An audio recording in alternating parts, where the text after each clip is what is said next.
Les réserves d'Ether, ETH, sur les exchanges centralisés sont au plus bas depuis juillet 2016. Quelles sont les implications de cette rareté d'ETH pour un potentiel bull run? Restez avec nous pour le découvrir. Depuis plusieurs mois, les stocks d'Ether sur les plateformes d'échange centralisées ne cessent de diminuer. Cette tendance s'accentue depuis l'approbation des ETF Bitcoin au comptant, entraînant une baisse continue des réserves d'ETH.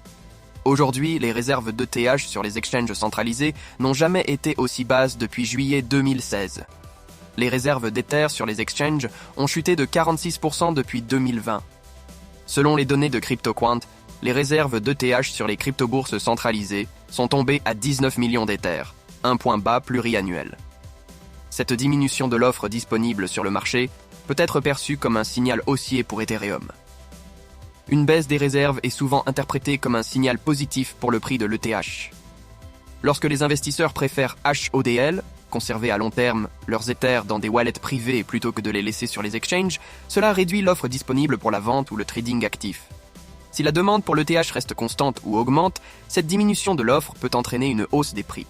La même tendance est observée pour Bitcoin, montrant un appétit et une confiance à long terme des investisseurs. Comme pour Ethereum, les réserves de Bitcoin sur les exchanges centralisés diminuent, signalant que les investisseurs ont confiance en la valeur à long terme de ces deux crypto-monnaies. Cela pourrait préparer la suite du bull run pour Bitcoin et Ethereum et plus largement pour l'ensemble des crypto-actifs. Certains investisseurs restent optimistes quant à l'évolution du cours de l'Ether malgré les récentes baisses.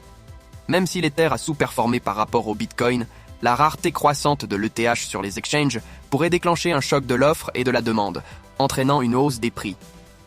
La question reste de savoir laquelle des deux crypto-monnaies verra en premier une rupture de stock entre l'offre et la demande. Que pensez-vous de la baisse des réserves d'ETH sur les exchanges et de ses implications pour un potentiel bull run d'Ethereum? Laissez vos commentaires et n'oubliez pas de liker et de vous abonner pour plus de vidéos sur l'actualité crypto.